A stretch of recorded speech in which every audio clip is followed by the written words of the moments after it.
brand is the emotion and understanding that people see when they see you or your logo. You think that if you just do X, Y, Z, I got this plan, that it's gonna work. It don't.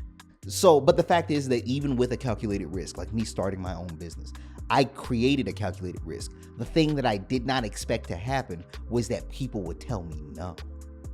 These businesses that I've worked with, they've been able to invest in themselves. And the thing is, when I work with them, I don't just produce the stuff and then brand it to social media, right? Like they become a student basically. So I'm walking them through marketing. I've met businesses that say, hey, I'm booked. You can get on my wait list. I ain't never met somebody who said, I don't need more traffic.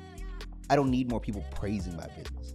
I don't need more people talking about how great we are. I'm good. We've got the people we have. We don't need any more. I don't know a single business that does that. Welcome to another episode of the CYR podcast, where we talk business, entrepreneurship, mental health, hear people's stories in the hopes that it inspires somebody out there that's watching this. Because I'm just here to help elevate life, man. There's so much negative that's going around in the world that every once in a while, a little speck of light needs to pass through the filter, and I'm hoping to be that speck of light.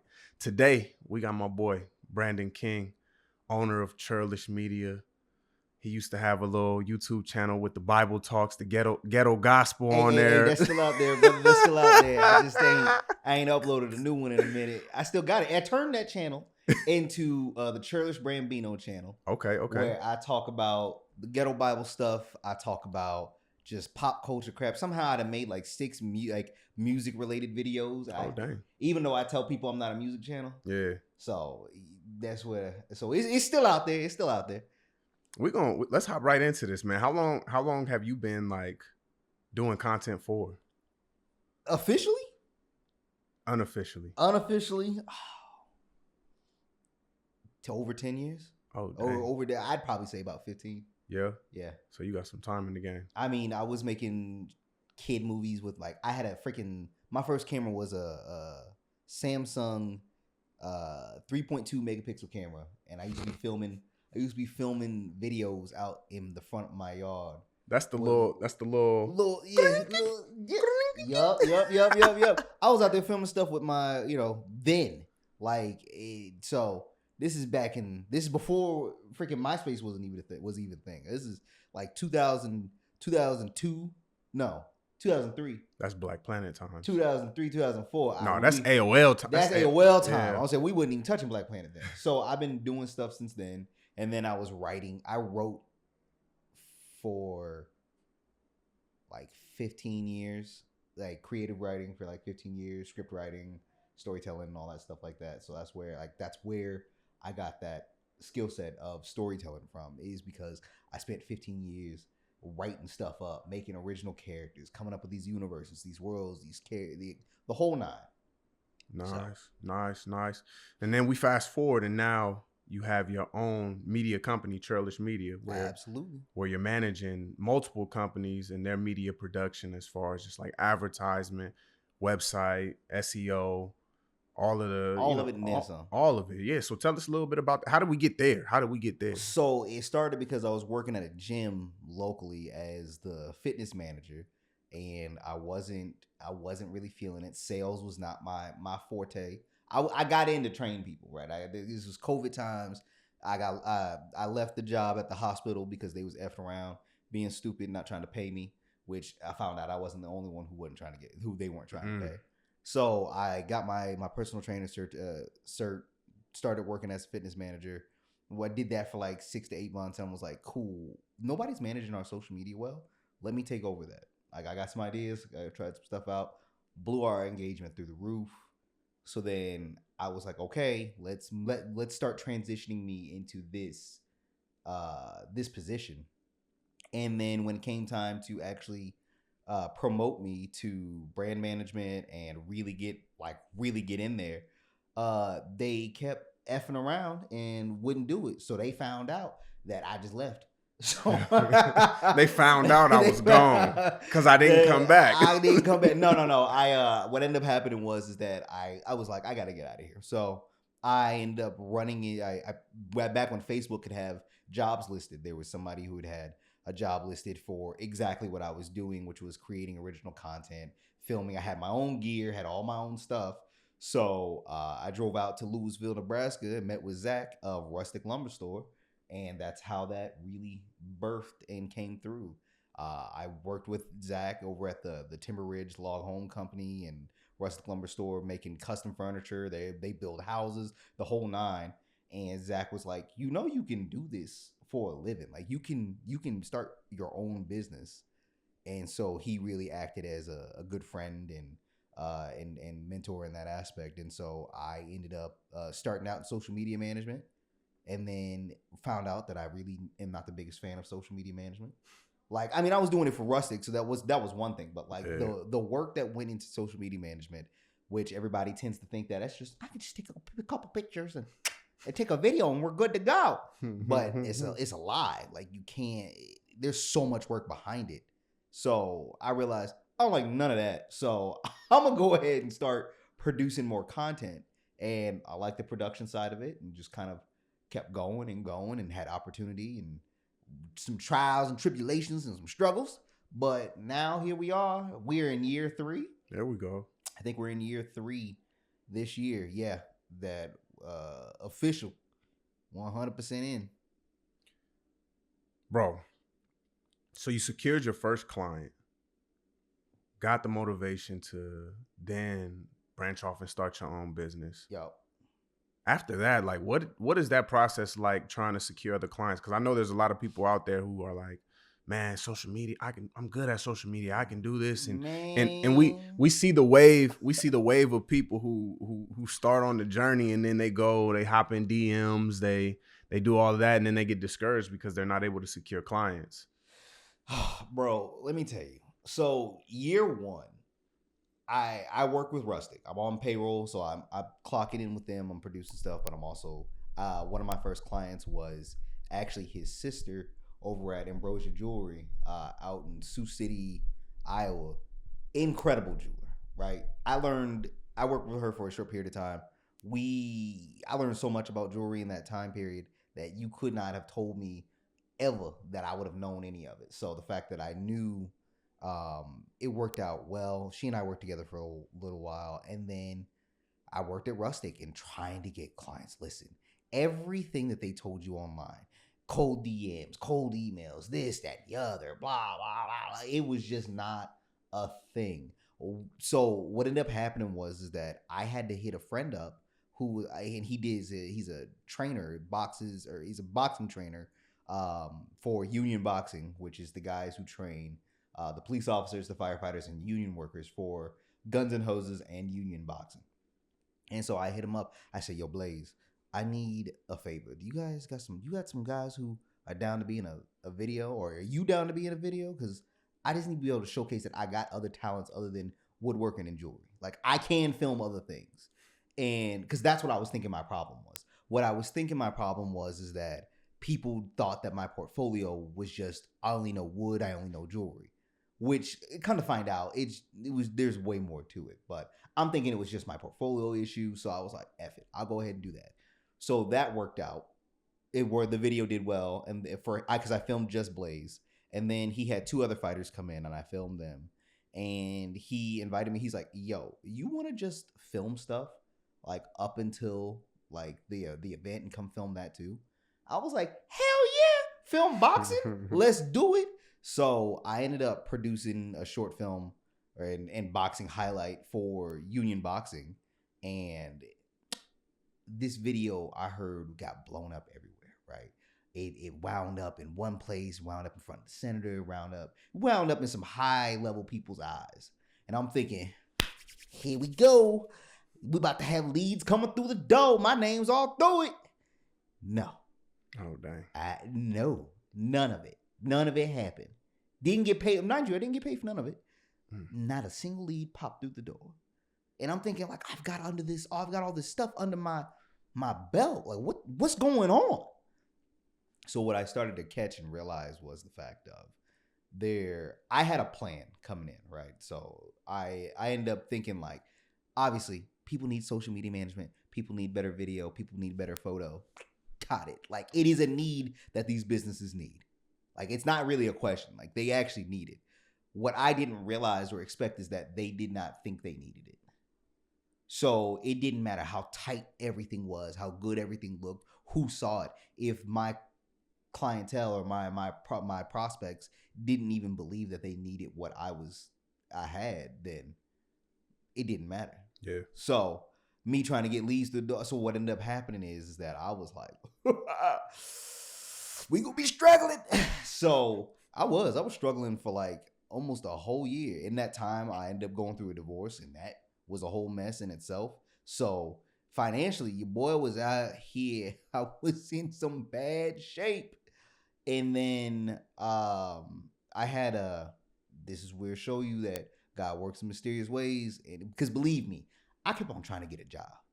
I was like, I gotta get a job. I'm not getting these bills right now, man. So when I tell you I could not find a job, it couldn't. I was overqualified for jobs that I was applying for. Couldn't get a phone call back.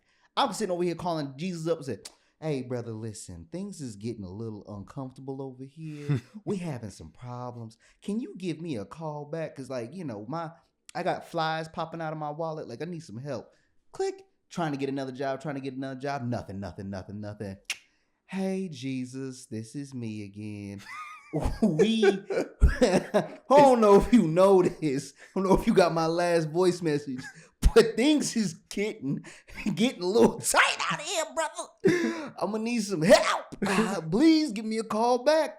Click, hang up. Jesus, I missed his call. I didn't even get Jesus' call. He left me a voicemail and said, you fine. Click. I said, huh? What you talking about, Willis? So what ended up happening is that I got a phone call that from one of the guys over at Guns N' Hoses, and he said, "Hey, we're taking over Guns N' Hoses this year. Are you cool with producing stuff for like you did at Blue Collar?" I was like, "Hell yeah, why not?" He's like, "And we gonna pay you." I was like, "Oh, thank Jesus, somebody will pay me some money." Because, like, I'm doing odds and ends jobs. I'm coming up with anything I can come up with just to keep the lights on. Like, this is crazy. So finally I got the job. And then during the process, I met with the Omaha Fire Union, and shot was one of the interviews over there. And they were like, hey, check with me next month after this whole Guns N' Hoses thing, because we need some work. We need some video work and some photo work and all that stuff like that. So come see me then. I was like, say less. Went to go meet with them. I started working with the Omaha Fire Union. This is 23. I think this is 23. Yeah, we'll say it's 23. And this is like October, November 23 at this point. So it became a lot of networking. We'll pull it out. Gotcha. It became a lot of networking is what ended up happening. And networking genuinely. From there, like, it was who I know. It was the fact that my work had gotten progressively better, of course, as I went on over and more. It just became more of who I know, who I knew, and put myself in certain opportunities that allowed me to really highlight my skill set and share my knowledge. And I started teaching over at Metro because they had an opening for a position, and so at this point it became knowing my network and really honing in on my offer. It was some work. I definitely shout out to, there's a cat out in Bellevue. I have no idea what his name is. Couldn't even tell you what his marketing business is. He owns a marketing business out in Bellevue. And this is when I was trying to get a job. And he called me. He was like, are you willing to give up your company? I was like, no. He said, that's what I figured. He said, I called you knowing that that's not what the case was. He said, this is how I know, again, the Lord be talking to you. He called me. This is at the end of 22. So he called me and basically gave me, he said, you need to change your offer. You giving out too much and your prices are too low. You need to offer 3 things. You need to just stick to media production, and you need to make it in this price range, this price range, this price range. He's correct. It wasn't going to happen. The people, trying to get people in Omaha at the time, even somewhat now, but definitely then, to even think that social media was an option for them, they were like, why would I do that? Why do I need social media? Why do I need marketing? Why do I need photo? Why do I need video? I can use my phone. And that was what I got. If I had a list of people who told me that, I could fill my entire body up with the business names. Because in their head, for what? They didn't realize the power that marketing really had. Because these are a lot of small businesses, right? As a small business owner, you open up a business, most people don't have marketing skills. Yeah. Right? They think they will allocate all of their money in so many various places. Marketing is the last thing. They'll think they will take out a billboard before they put stuff on social media. Stupid move. Now, mind you, unless you got the money like that lawyer company in town. Man, I know you try. They got bill. Hey, they got them everywhere. Hey yo, everywhere. Unless they got money like that. But in all honesty, the thing is that so this is where even with them, and if you listening to this by anybody chance over there, you know I'm talking to you. I bet you money if you reapplied that money that you're spending on physical marketing and you applied it to digital by either creating more organic content or by having most likely a paid ad. But organic content is where it's going to win the best because organic content allows you to build trust, right? There's a lawyer right now on YouTube. I think his name is Rafi or something like that. I don't know. I can't tell you what his name is, but he's a personal injury lawyer. This guy I watched him when he started uploading his first 3 videos. That's when I started following, but he invested right away. High level production. He had the lights, the cameras, he wasn't shooting with his phone. Yeah. He knew out the rip, was mic'd up, the whole thing. And he's not only amassed so much content and views and all that stuff, his book, his clientele, through the damn roof. Through the roof. It has soared him. And everybody thinks that the investment for social media is so much. And they're like, how do I know I'm going to get my return? How do you know you're going to get your return on anything? I was just about to say. How do you know you can get your return on anything? You can open up a damn business and fail. So how do you know you're going to get your return? Risk is, there's a game of risk. And I am the least risky person you know. I ain't taking a risk. You know me. You know me. I ain't taking risk. You done told me. I just got to make sure that I got this over here, my checking account, my savings account. I take a calculated risk. You done told me that you were like, hey, this is what you got to do. You got to take this. You got to do that. It's a risk. I'm looking at you crazy. I'm like, sir, you might as well be telling me to take my stuff down to the slots and find out. Say, bitch, the best thing you can do is pray and hope.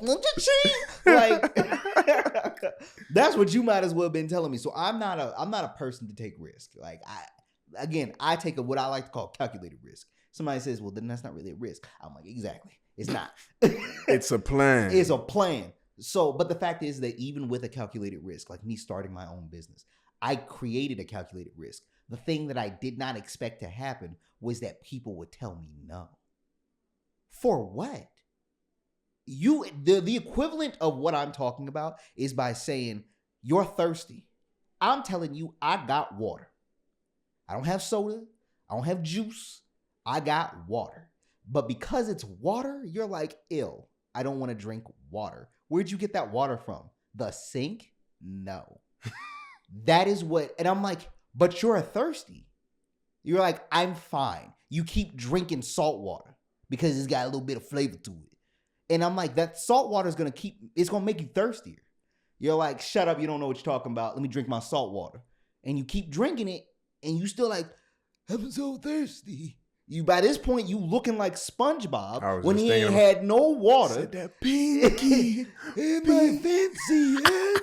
Like some bullcrap like that. And I'm like, dog, just take the water. That's what it was like talking to these businesses. And then what ended up happening is that the ones who really like, they didn't take a sip of water, right? The ones that really decided to say, "F it, give me a little funky water," or they said, "Oh, thank Jesus, give me the water." The ones who actually fully like started drinking the water all the way through, and then realized, "Hey, this water is really good. Let me do other things to take care of my health." At then that point, they became a whole different person. These businesses that I've worked with, they've been able to invest in themselves. And the thing is, when I work with them, I don't just produce the stuff and then bring it to social media, right? Like they become a student basically. So I'm walking them through marketing. I'm coaching them. I'm talking about, like, they're involved. They understand every step of the way, whether they understand in their world or not. Like, it's being articulated to them, and so because of that, they've been able to boost, like Rustic Lumber Store. We actually leave with them next week to go out to Atlanta to go be a part of this Workbench Con, which is we're going to be at for a second year. Nice. But we would have never gotten into that point had had Zach not thought of investing in marketing and YouTube and building a brand and building an identity to the point where, like, and the thing is, it doesn't matter how many views you get, right? It's about mattering how the right views. So we produced this series last year before going to Workbench we interviewed a bunch of guys who were going to Workbench. Mind you, we've never talked to these people before. We don't know them for nothing. But we knew that that's what we wanted to do when we produced this stuff beforehand. By creating this series online, this series of interviews, there were people who were coming to Workbench for the very first time. And we had no idea. We didn't even know that was who it was for. We had multiple people approach us at the booth, came down, checked us out, hung out with us, and they said, "We want to thank," individually, they're like, "I want to thank you so much for producing these videos. I was so nervous coming here because, this is something, it's a lot of money. It's something new. It's different. These guys are woodworkers, so a lot of them are working by themselves. They're not working with other people. So they're a little secluded. And now they're coming out being bound hundreds upon thousands of people who are all trying to learn. And so they're like, your videos made me so much more comfortable coming here. And so we wanted to say thank you for doing that." I was like, hell yeah. Hell yeah. Which has allowed us to be able to come back. We have our own furniture oil. We have our own epoxy. I think we actually have our own ceramic coating now. So by investing in marketing and building a brand and really allowing people to understand who this company is personally, right? Getting to see and meet Zach behind the camera, me behind the camera. Like, these people, it allowed them to create more products with their own name on it to compete with leading brands, to the point where I think this all has a point. The dollar amount. We created our own wood oil. It's now called Wood Daddy. Wood Daddy finish or something like that. Wood Daddy. I kid you not. So I had a joke. Became the mascot of it. Is basically Macho Man Randy Savage. Yeah. As Wood Daddy. So he got a cowboy hat. That's the logo is Zach. Zach's got this cowboy hat. He's got these sunglasses on. He's got his beard. That's what the logo of Wood Daddy is. Yeah. And it's like, oh yeah, Daddy's got you covered. Like, that's the slogan for it. So but it was me doing some stupid crap in the shop one day. But with Wood Daddy, we were able to. So there's a leading brand in the woodworking space for furniture oil, and this company, I'm not about to shout them out. They have, like, imagine this, and you got to pay we'll say $150 for it. Okay. This is how much wood oil you get. You got to pay $150. Okay. We give you the exact same wood oil. It's damn near close for finish wise. We give you the exact same amount, $60. Okay. So keep that in mind. That's what this is. We were able to convert, I think it was like $350,000 worth of people in the first year. Oh, dang. That's good. We were able to get people to leave that brand and start using us and stay with us, which in turn took away $350,000 worth from that company in the first year. Yeah. Which means we broke even. Don't nobody tell you that when you running a business. I'm kidding. I actually have no idea. I'm talking trash. But yeah, like that's how that works is what it looks like investing in that. It's being able to work with the Omaha Fire Department. It's and create a series where I'm going around and you get to see behind the scenes of what a firefighter's life is like. You get to do all like this job has blessed me to be able to do so much, but it was not easy. And you think that if you just do X, Y, Z, I got this plan, that it's gonna work. It don't. It don't always work like that. It's crazy when you sit there and look at all these people who are dying of dehydration, and you're like, dog, I got the water. It's right here. I got the key. Your business always. Have you ever met a business who says, I don't need more traffic? Nah. I ain't never met a business that said, I've met businesses that say, hey, I'm booked. You can get on my wait list. I ain't never met somebody who said, I don't need more traffic. I don't need more people praising my business. I don't need more people talking about how great we are. I'm good. We've got the people we have. We don't need any more. I don't know a single business that does that. So when I'm telling you, hey, I got the solution to help keep that going, for you to stay, because there's always going to be competition to come around. So why not make sure that you stay above your competition? Stay above it. Don't be at the same level with them. Do what some of these bigger cities are doing. I had a client who he owns a drywall and paint company, and he said he went out to Florida one day. He said, man, there was not a business out there, and definitely not a restaurant that didn't have a social media. Man. Every business, every restaurant we stepped foot in had a social media. They were actively posting. Great content. He said their content looked beautiful. Do it. That's how you get people to come in. There's restaurants that I'm checking out. They hit me in my algorithm. I'd be like, golly, what the hell? What is that? Well, obviously, where they at? They're in Florida? So I know what happens when I'm going to Florida. Yeah. You know what I mean? Like being able to have, and that's just a restaurant. It's every step of the way. House inspectors. It's jobs that you would never really think about social media getting involved. House inspectors, plumbers.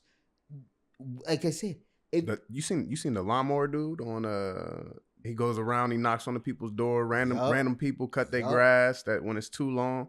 Like you're absolutely right, man. Social media is like the key to bringing traffic to your business. But it seems like us being in the Midwest, in Nebraska, because I think there's other parts of the Midwest that unlock the code, but us Chicago, being in Chicago, 100%. But I think it's just like a Nebraska thing where people are not taking social media as serious. For me, like this whole concept clicked around COVID, like 2020, 2021. Yep. I started to really dive into just like social media, needing to market myself, not worrying about like radio, billboards, newspaper, all of that, because all of that stuff is irrelevant. Nobody's tuning into a newspaper. Nobody's listening to the radio. Nobody's looking at a billboard. Most people are looking at their phone while they drive, and I don't condone that. Hey, listen. I'm gonna tell you right now. I think my wife is the only person I know who listens to the radio. Oh, she don't got spot. She does. What's she She doing? does. What's she doing? She likes listening to the radio. She's the only person I know in my generation that listens to the radio. I don't know when Everybody the last time I know touched that dial, bro. I only touched the dial to turn on the Bluetooth. Mine's auto connect. I ain't got to turn right. that. I'm like, make sure we gonna hit the right. So I agree with you 100%. Like do you know how crazy it is? There's a cat who he worked in advertising. He heard us talking when we were at the gym about putting money in doing a radio ad. And I'm like, bro, we don't need to be doing no radio. That's stupid. We just need to make better content online. This dude who was a member came up and said, hey, do not put any money in radio. He said the amount of money you spending in radio for as many times as somebody actually is going to get a return on that, you're wasting your money. Mm-hmm.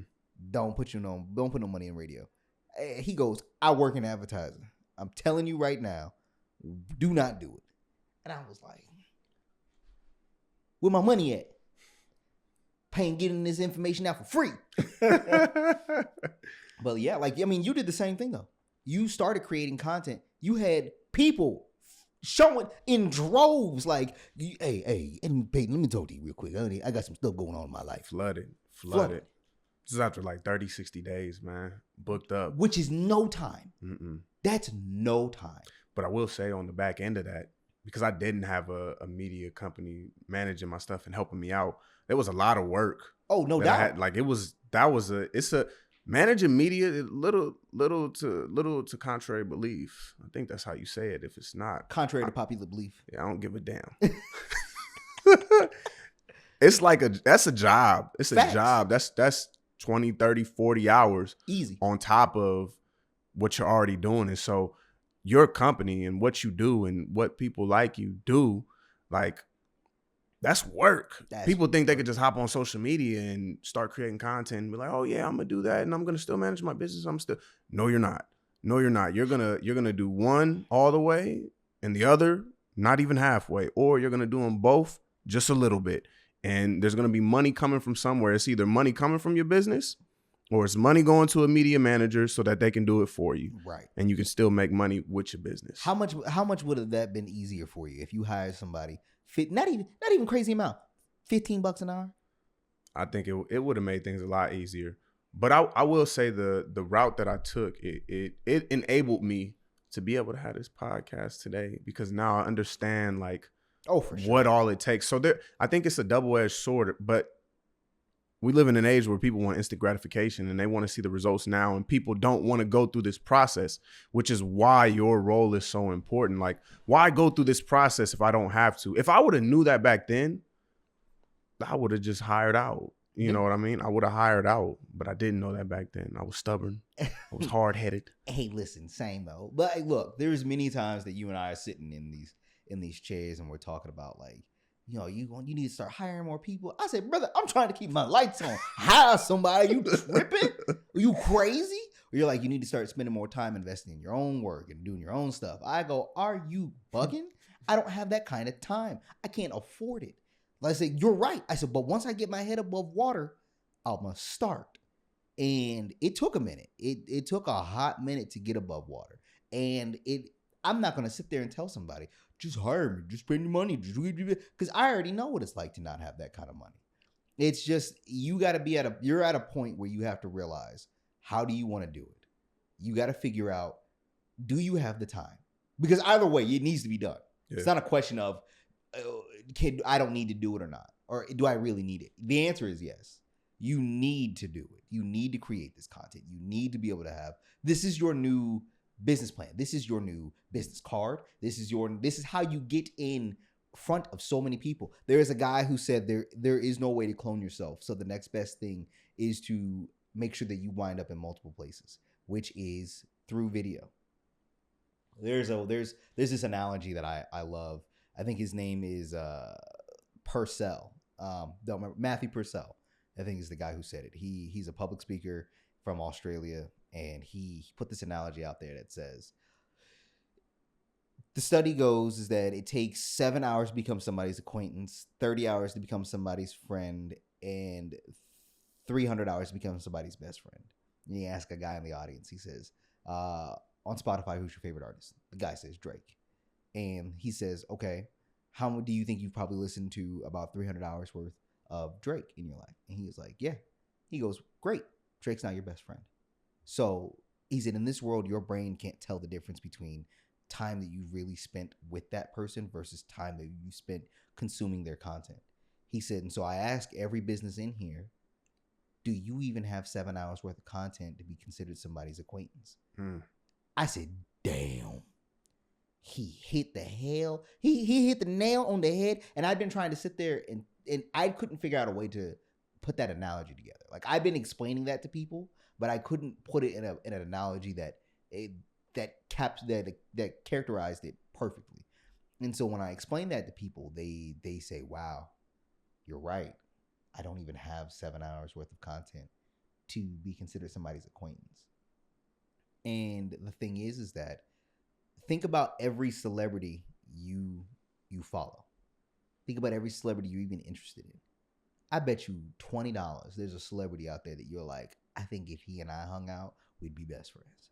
We'd be tight. Right? Like, for me, I hang out with Dave Chappelle any day of the week. I've spent hundreds of hours with listening to Chappelle's content. In my world, I feel like Chappelle and I are tight. We could dap it up like it's old homies meeting each other. Bro, you gotta smoke cigarettes first before you can hang out with him. Right? I gotta go around Dave. I'll be like, hey, Dave, listen, you gotta get rid of that. You gotta take them cigarettes out. Shout out Dave Chappelle. Shout out Dave Chappelle. But yeah, that's how I feel. Or everybody goes like, oh, I think you and Kevin Hart would be best friends. I'm like, why? Because we both short and black? This is some bull crap. But people have this perception that think about every Swiftie, every boy band who's got crazy fans. These people feel like they know them. And then it's real weird because you realize they don't, but they've spent so much time consuming all of your content that they're like, hello, bestie. You want that to be your business. You want to feel like when you see Nike, you think that, there go Nike again. You spent time with Nike. You spent time with Nike's athletes. You see Michael Jordan. Think about every football player who's invested time. It's not football player. Every football fan who's invested time with the team. Okay? Not the coach, not the players, the team. The coach and players swap out. These people are loyal and dedicated to the team. So if they can be loyal and dedicated to the team, your business can be that. You want to have that super fan. You want to have that person who goes, this is my ride or die every day of the week. I bang with Rustic Lumber Store all day, every day. If I know I got questions, I can call them. I know that if I need to buy great quality wood, I can go there. Like you want to be able to have that super fan that no matter what you do, no matter what you say, obviously not like some Kanye crap. And even still, what's crazy is that Kanye still got people out there repping him. He do. Which is buck wild. I miss the old Kanye. Yo, not the new Kanye. For real, though. Kanye West died after 808 and Heartbreak. I don't know. Bro, I literally was just talking to somebody about that. I was like, man, that album hit different. Freshman year of high school. I'm not loving you way I want me to. Hey, that was it, my boy. Bruh. That was coldest winter, all it, man. Yeah, man. Yeah. I had the glasses and everything. That fool had me dressed up like a clown. I put them glasses on. I said, I can't see this, man. I can't believe this fool guy. I said, that punk got him messed up. He got me out here wearing these glasses thinking I'm about to be it like that. I look like a moron. I said, that punk been hanging out with him in that room. They look tight. They're the only cats I know who walk around with helmets all day and be the coldest cats in the room. Walk around with helmets. Like, golly. That's like, they told Kanye, they said, Kanye, you don't even need the helmet, baby. Put these glasses on. You're going to be the coldest dude in there. And he was right. I was like, Kanye look cold as hell. Let me get them sunglasses. I put them glasses on. I said, I can't see shit. I said, what the? Kanye couldn't see not a damn thing in this music video. But yo, it's true though. It's a level of loyalty that's almost crazy. Like it's a level of loyalty that you're almost kind of like, what?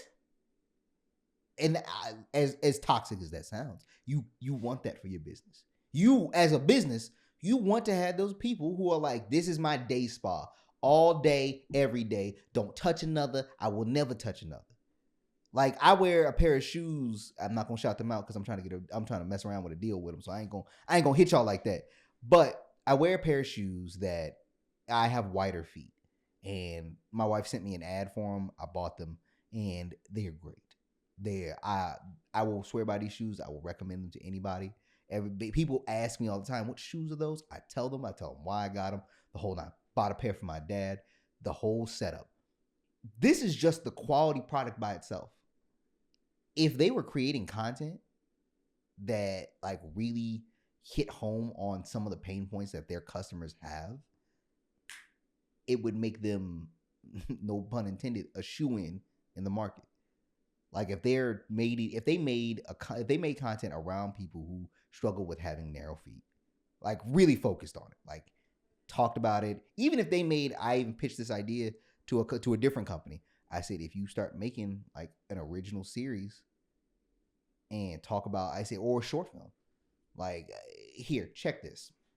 And you guys tell me if this is something that you would actually be like, I'd F with it. Is that, imagine this short film, we'll say it's about 5 to 7 minutes long. It's about a kid he's got wider feet, and his feet are all bunched up. So if you don't know, if you have wide feet but you wear narrow shoes, your toes end up pointing in, right? And it can cause discomfort, can cause bunions, all kinds of stuff. And I say kid, he's teenager, right? And you can see him struggling. He's running for track, and he's just a little slow, just enough to not make it. And then he gets this new pair of shoes. Somebody gifts it to him and says, like, his mom, and says, like, hey, I want you to try these shoes. They're supposed to be made for somebody. But he's like, they look weird.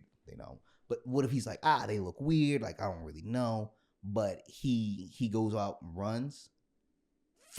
Gone. He hits that mark. He's even faster, right? Because his feet aren't being pinched. He's able to really widen them up, use them, and press. And then basically shows him winning his race, right? Tell me that would not sell. 100%. Tell me that wouldn't. That's playing on them emotions, man. That's playing on them emotions. Think about that. Think about watching this kid freaking run, and he's stressed out, he's frustrated, he's slamming his locker, he's really like, I know I'm faster. Because he'd take his shoes off. And he runs significantly faster. He knows he's faster. But he puts these damn running shoes on that are narrow and pointed. He can't do it. And then he puts these wider shoes on. Bro, I'd buy. I'd be like, I don't even run. Just put the shoes on my feet. Can I tell you something real quick? It's not serious, but as you're telling this pitch and this story, my mind is automatically picturing this kid's toes looking like LeBron James's toes. I don't know if you've ever seen how LeBron's toes. No, I don't know what LeBron's toes look like. Oh, man. Shout out LeBron. LeBron is... His feet look rough? Oh. He got caveman feet? First off, give LeBron his flowers. Give that man his flowers. All-time leading scorer in the NBA, I believe. Arguably the GOAT. The greatest to ever do it. But them toes, my boy... Hey, his shits look like they been to war. Been to war and back. Did 3 tours, bro. Did 3 tours. Back to stepped on some IEDs. Them motherfuckers done been through it. Maybe that's why he fall all the time. Maybe that's what it is, that his feet just can't handle it. They just giving up on the way down. They just like, we not keeping the balance, brother. Look up his toes when you get out of y'all. Look up LeBron toes, and then just go back, rewind about 3 minutes, listen to the story, and then picture what I was just picturing as he was telling it. I didn't mean to cut you off from that. I just had to let you know, though. I had to let you know. That's hilarious. But yeah, picture that. Picture LeBron feet. His boy out here struggling. Oh, man. But that's where it's like there's so much more to it, which is why I think that marketing is going to, I know it, and you'll start to slowly see more and more of it. You hear more about storytelling and marketing, and it's going to start leaning into filmmaking. It's going to start leaning into really building out brand identities, brand stories with this all. There's these cats out in, I think it's Boston, no lie, and they own a deli.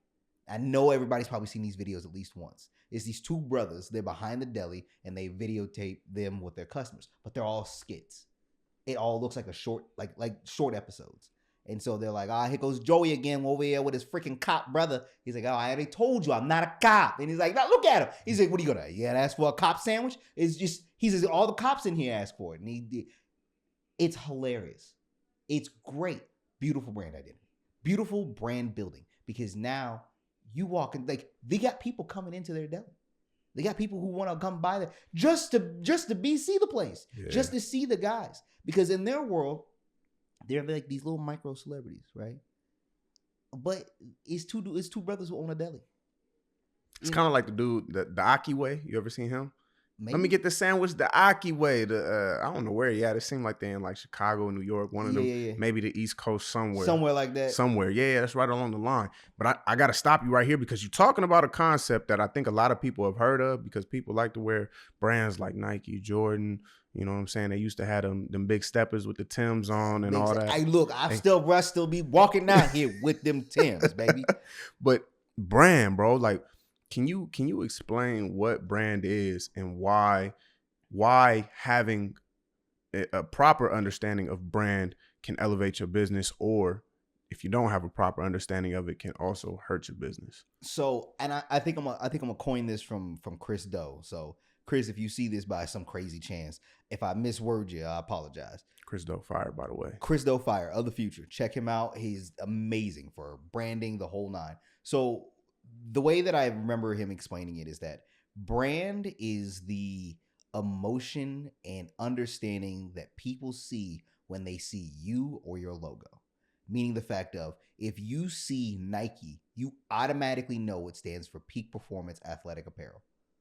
That's what it is. That is what you feel when you put Nike on, is that you are a part of this club, this group of athletic people. Even though you may not be, you might be built like Shrek and can't run to save your life. You put that on though, it symbolizes that you're a part of this club. That's what the psychological standpoint is. That's what branding becomes. When you see Ryan Reynolds, right? As a brand, you know Ryan Reynolds is known as that comedian, jokester, actor who also can be serious, but you know what it stands for. You see Denzel Washington, you know what Denzel is when he gets there. You already know that's Denzel's brand. When he's on camera, he's either playing the greatest hero who's trying to save the world, or he is A villain. and he is the worst man who sits there and tell you, "Go ahead, Jay. Hey, go ahead. Yeah, I didn't know you like to get wet, Jay." Bro, but his villain, bro, he plays the subtle villain. He's the villain that you don't even know is the villain until he come out as the villain. Until he talking about my man. All right, that's what all day. So like, but that's what I mean though. So when you have this branding, is that when you have a brand, when people see my content, they'll not even see my logo. They can see the shot style. They can hear the music. They know immediately that's a Brandon video. They can feel it. They're like, I know that's Brandon. Like I know who shot that. I can feel it. There's a level of brand identity within my own craft, and not having that brand identity would create a world where I just look like everybody else. I look like everybody else. I feel like everybody else, and so you're just kind of like, the moment that if I had a Shein jacket and a Nike jacket, it could be the same jacket, full all the way through. The moment I put that Nike logo on it, it immediately now has more status. It has more status right away. So when you have this brand, you want your brand to do two things for sure. You want people to know what your brand is right away. They know what it means, what it stands for, right when they see it. And you want to associate, for me personally, I want to associate some level of emotion or ownership behind it. So when you see you see that churlish media play button, you want to understand what that is. You want to know what you're getting, what you're gonna feel. I want that feeling that the moment you see it, you're like, this is gonna be good. If I see J.J. Abrams or Christopher Nolan on the title of anything, first thing I'm thinking is, this is about to be good. I already know. If you hear Hans Zimmer's music, who is he's the music composer for films like The Dark Knight, Inception, you already know what you're going to get with it. So that's where that branding comes in. And the lack of having a brand is a lack of identity, meaning the fact that you can look like everybody else. You don't have any loyalty to you. I can swap you out, right? That's it. I can swap you out. I can do with you and I can do without you. And you don't want that. You don't want to be able to like, I don't really need it. Like if I have a brand of protein powder, I want it to be, if I use Kos, right? I use Kos, Kos, or Kachava, right? Kachava is expensive as hell. Kachava is $80 for 15 servings. Whoa. Bro, not even lying to you. Yeah. Kachava, and so I know, I'm like, Kachava is the brand. I know what I'm getting. I know that it is a superfood. It's not even just protein powder. It's got a bunch of vitamins and minerals and all these extra things inside of it. I know when I see that little funky tiki Kachava head or whatever it is, I know what I'm getting right away. I know if I see that on a bar, I know what I'm getting. I know if I see it on their protein powder, I know what I'm getting. I know if they had a water, I know what I'm going to be getting right away. And with Kachava, like, there is no other protein powder that compares to it. There isn't anything that is in its realm. There are other Kachavas, or there are other protein powders that are priced at that level, but there's none that are that quality. And so with Kachava, it's it. They're the truth for me. Now, the problem is that they're expensive as hell, so I can't always buy them. So I go for an alternative. I immediately go to Kos. Another plant-based, another superfood. It's not as, the quality is not as good, just because of taste quality wise. Yeah. Not even production quality, not like what's in it. Just the taste quality of it, not as good. But it's the closest thing I can get. So it's not a do with or do without. It's, I want it so bad. I just literally I can't drop $80 for 15 servings. Yeah. Right? With at least Kos, I can drop $60 and get 30. Like, damn. But that's what you want. So if I were a spa, I don't want to be like every other spa. I don't want to be like every other place that somebody can come get a massage. I want to be something that is elevated. I don't want someone to be able to say, oh, and it's like, well, oh, I can go to this other one. Like, no. I want you to feel like you need to be here. That if you don't have another option. I want that to be your thing. A prime example, I have two business partners. We're going to be opening a sports complex out in Elkhorn here, I think somewhere between like April and May-ish, right? When you see our logo, we have it ready, and when we launch it and you're out there, I want you to see, when you see our logo, you know what you're getting. You know what it is. You know what this brand represents. And when you step into our facility, I want you to feel like, I can't go somewhere else to get this. I want to be here. And that also includes your staff. There's a reason why Chick-fil-A, they're known for being super pleasant and that whole like my pleasure thing. It's real weird. I didn't know that was a thing till I pulled up there one day and they were like super smiley and real nice. They're like, my pleasure. I was like, your pleasure. I'm like, hey dog, you talking to me like that? Like, I was like, hey man, you a little too happy up in here. I'm not cool with that, dog. Like, you get out of that place. Like, what they got in the water? Do I need this? What's going on? But that's their brand. You know, there's things when you see Chick-fil-A, you know immediately. One, what day is it? Is it Sunday? They ain't gonna be open. You know that for a fact, and you know that when you go there, you're going to get customer service at a high level. That's what you are known for. So it doesn't matter whether you come to the Chick-fil-A in Omaha, you go to a Chick-fil-A in California. You know for a fact it's going to be the same presence across the board. Plot twist, though, this is where the same thing works in a negative aspect. You step foot inside of a Waffle House, you know that it's somebody liable to be throwing chairs. So, branding, and it's hard. It's hard when people try to break out of that brand. You can't. Well, you can, but it takes a lot of work. Like, look, I'll show you two people who did it, and it switched it up. So you had Jaleel White. He couldn't do it, right? Jaleel White, for everybody, only know him as Urkel. Urkel. You will forever always know him as Urkel. And he struggled with that because he couldn't get other roles. That was it. Nobody wanted to see Urkel as a freaking killer. Nobody wanted to see Urkel. Nobody was going to be able to take Urkel serious. Yeah. It didn't matter how great his performance was. He talked about this. He talked about the fact I couldn't do it. Right? I couldn't get the job. Nobody wanted to see Urkel as a villain.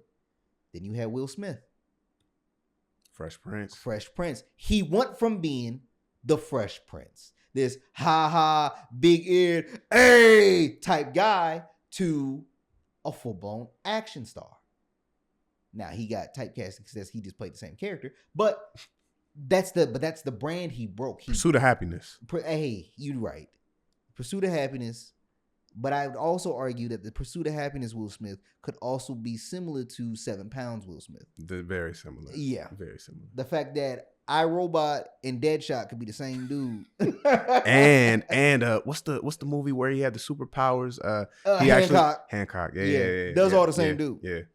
But yeah, being able to break that brand is hard. There was what company was it that they were like going for? I'll give you one last example of what not to do as a brand. Is it Ferrari? Jaguar. Yeah. Jaguar did it recently. And hell, even Bud Light, I can hit them too. Jaguar did it recently where they're like, we're gonna be redoing the brand of Jaguar.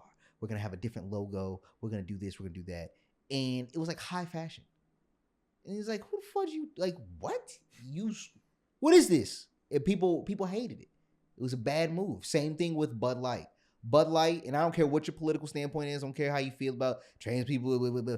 The fact is that Bud Light had a demographic. Bud Light was known as the staple. They were the stadium beer. They were your best friend's house beer. They were your backyard barbecue beer, the whole nine. Bud Light made the mistake was that they went and found an influencer because they had some new marketing chick who came in and screwed some stuff up and was like, we need to be more inclusive. We need to not just be the bros beer anymore. And she came in and she worked with Dylan Mulvaney, who is a trans woman, which wasn't really the issue, even amongst the trans community. It was the fact that she was this Audrey Hepburn like persona and was like, I don't even know what March Madness is, but I guess it has to do with basketball. But look, Bud Light made a beer of me. And so because of that, she caused this huge uproar and spit in the face of everybody, even amongst the trans community. They were like, why'd you pick Dylan? She's the last person. Why didn't you get a trans athlete? Why didn't you get this? Why didn't you get it? Literally anybody.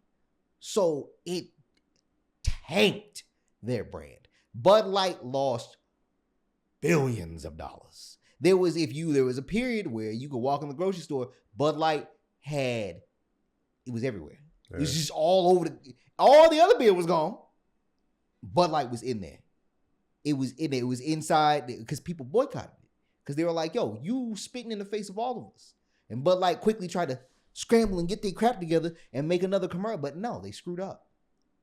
So then it's taken a lot of work for them, taking a lot of time, a lot of work. But think about it. Even if it takes 2 years, that's billions of dollars that Bud Light is not making. And so now they came through with Shane Gillis and what's his name? His name is with the tattoos on his face, the white boy, Post Malone. Okay. Oh yeah, I seen yeah. Super Bowl commercial. Shane Gillis and Post Malone, great commercial for Bud Light. It was hilarious, and I was like, that is what they wanted. Like that's what they should have been doing.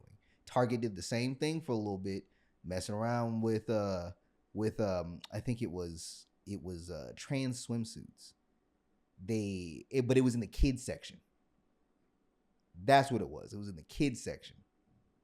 And everybody was like, F Target. And it took them a minute. Didn't take them as long as Bud Light, but it took them a hot minute because you can take a brand overnight. You can destroy a brand tomorrow. And it's almost, branding is like a relationship. Yeah. It takes a long time to build a relationship. You can destroy a relationship immediately.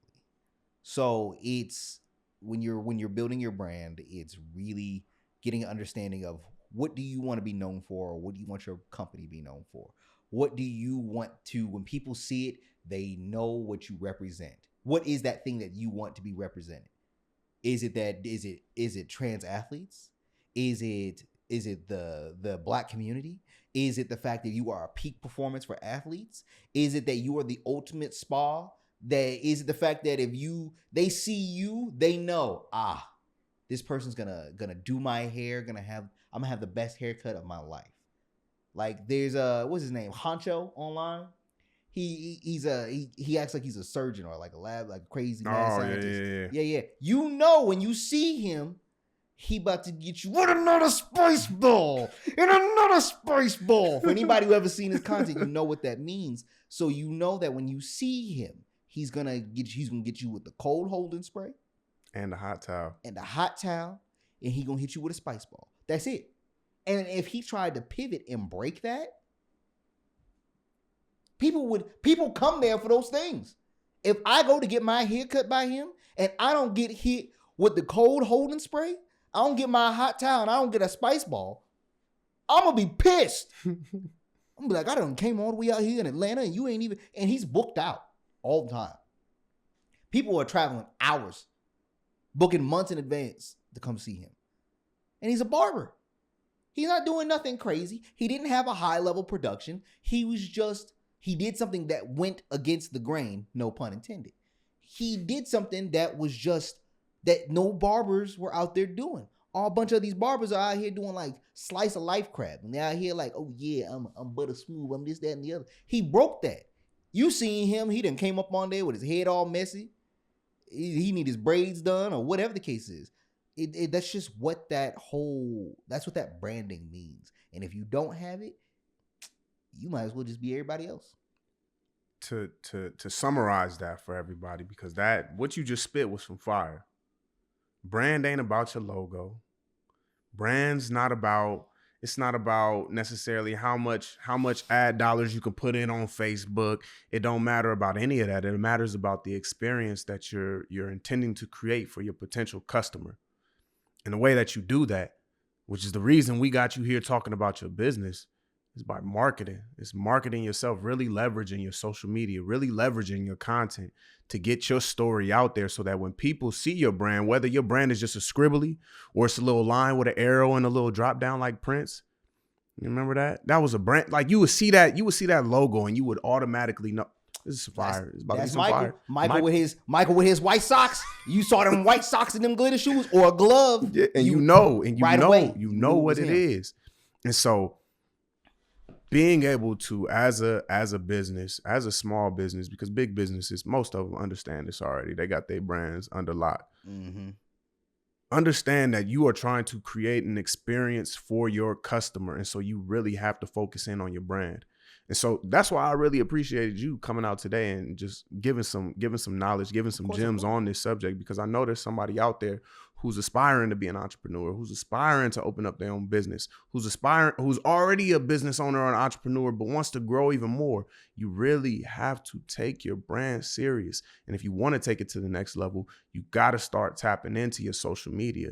And if you don't got the time, then you got to find within your budget to hire somebody like Churlish Media or somebody else to be able to start running content for you and helping you grow your business. Because if you don't, in this day and age, that's literal.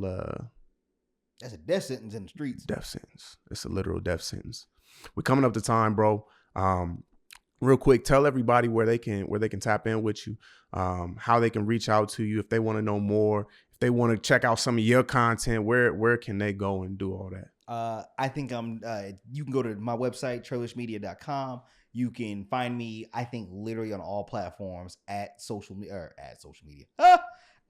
Media.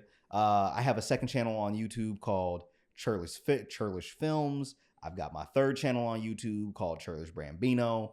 So that's it. Everybody always asks me too, like, where'd you get the name Churlish? I was just about to say, you got to tell them where you got that from. All right, so this is how it goes. I sent a friend, it was back on Xbox days. I sent a friend a video, it was a bloopers from Community. And she'd never seen Community before. Community, the show, by the way, with Donald Glover and like Joel Hale or McHale or whatever his name is. Yeah. And so she'd never seen it before. And so I sent to her and she's like, oh, is this you? Talking about Donald Glover. She's like, because it sounds like you. I said, I don't sound like Donald Glover. Like, what are you talking about? So another friend in the chat was like, hey, obviously we got Childish Brambino up in here. So I said, oh no. So now like that was just a running joke in there at any point in time. So I tried to get my handle to be Childish Brambino, but I couldn't. So I was like, all right, well, I'll just go ahead and I'll just do some Medea crap. I'll just say something that's churlish. So then because I'm not even thinking that it's a word, right? I'm thinking it's some made up crap that Medea did. And so I'm gonna find out that churlish is an actual word, which means like ornery and like difficult to work with. You don't want to work with him. So as was so funny. So that, but I had to make a throwaway email for like marketing crap, and then they were like churlish this, churlish that. So I just became churlish. That's what people knew me as. So everybody was like, but it sticks out in people's mind because of Key and Peele. It was like, y'all are churlish and deplorable. As freaking as that teacher, so it sticks out in everybody's mind. So I even asked you one day, I said, man, do I need to go change my name a little bit? You was like, no, that's your name, that's your brand. Everybody knows, well, if they see the word churlish, it's gonna be you. It's either gonna be you or it's gonna be Key and Peele, which is fine. So I was like, all right, and I guess that's what we are. We are the churlish team. So I go by my rap name is Churlish Bambino. No. This dude. But yeah, that's where I'm at. You guys can see that's where all my content is. I'm gonna be doing workshops here soon. So if you guys are like, hey, I want to learn more marketing, I want to learn how to do social media, I'm doing crash courses. I take students personally. I teach camera gear. I teach lighting. I teach all this stuff. So like I can set you up. I teach podcasting. I teach all of it. When it comes to production and marketing and all that stuff, I teach all of it. Love that. Last thing, rate the setup 1 out of 10. It's a solid setup. I already knew what he was doing. I told him I knew what he was doing from the rip. So it's good. You've got a pretty smooth setup. Got nice little lights in here. You got your nice Rode mics. You got them connected to the exit. So he's got two FX30s. He's got, what is it? Sigma 55? Sigma 56. Sigma 56. 1.4 aperture. This is all my my camera nerds out here. He's got the 2 top handles for the XLR mics, which means that the audio recording is going straight into the body, into the recording itself. So he's got a good setup. He knew what he was doing ahead of time, so I didn't really have to come up in here and tell him nothing, because if y'all know, we've shot stuff together. Yeah. You guys saw any of our earlier stuff. Strength in Words, podcast about mental health and the Black experience. Ooh. So, but yeah, like this is nice. You know, as soon as I knew he was getting back into content, I said, here are the cameras you need. Here are the lenses you need. This is what you need to have your stuff. So, and he did it. How do you like your cameras? I love these cameras, bro. I love these cameras. You could do everything with them.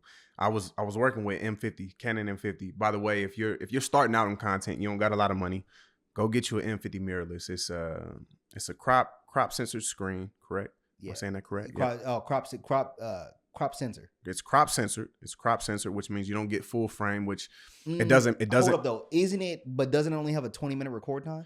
Listen though. Nah, got you. I'm gonna go one step further. Okay. I'm gonna go one step further. Okay. Don't buy that. Don't buy it then. Don't buy that because it has a 20-minute record time. What you want to do is you need to go buy you have 3 options, and I'm gonna give you real quick. The ZV, I think it's called the ZV-1, which is point and shoot. Okay. Right. Real quick, easy vlog camera. If you want interchangeable lenses, get a ZV-E10-2, which is a crop sensor, APS-C. It has, you can swap out lenses on it. Works great. Again, great content camera. Or lastly, you get you this here, the Sony FX30. These things don't overheat. They've got built-in fans inside of them. A little more pricey though. They're a little bit more pricey. You can catch them on sale for like $1,300. Maybe. No, like really? Yeah, $1,300 on sale. Wish I would have knew. They said, "Pay me." They said, "Pay me my full price." Yeah. So you don't have to, but like these are your entry level film cameras. You can honestly get away. You could film professional work. Like you can do full blown professional work with it. The only thing that you can't really do cleanly is shoot 4K 120. That's it. It's too noisy. You're not going to really do much with it, but you can shoot 1080, 120 and export it out at 4K. So you're fine. But like that's a very entry level, which is like, I think it's a $500-$600 camera, a $900 camera. The ZV and the ZV-1. ZV-1 is a $600 camera. ZV-E10-2 is like a $900 camera. And that's with lenses, mind you. Like this is like with lenses. You can catch it under $1,000 with a lens, and you can catch Now with this here, The FX30, if you get in the body for $1,300, you're gonna be spending at least $500 for a lens, at least. You can get, even say, you're gonna probably get, unless you get a wide angle lens. There's a couple of them. Rockbook camera got lenses on sale right now for like $200. Oh, that's not bad. APS-C Quality? Yeah. Not bad. Not bad. So shout out to Rockbook Camera. We're gonna be doing some work with them soon. So yeah, but check them out if you're listening to this and you're local and you're like, I need to know more camera stuff, go out to Rockbook. Check them out. I'll be up there soon, be filming some stuff with them, but they got you covered. Ask for Kevin or Aaron or any of those guys up there, they'll be able to take care of you. Nice little plug. I just bought my first Nikon camera up there. So Ooh, there we go. So ski on, I'm like, it's Nikon. Ooh, that's scary. I'm out here. I've been a Sony boy this whole time. I ain't touched a Nikon in like 15 years. Man. But they do some good work. Yeah. Oh, Nikon's got some beauty. We got to wrap up though before right. You good. Before this memory card fill up. Oh, word. All right, y'all. So we out. Peace. I don't like Drake when he act tough.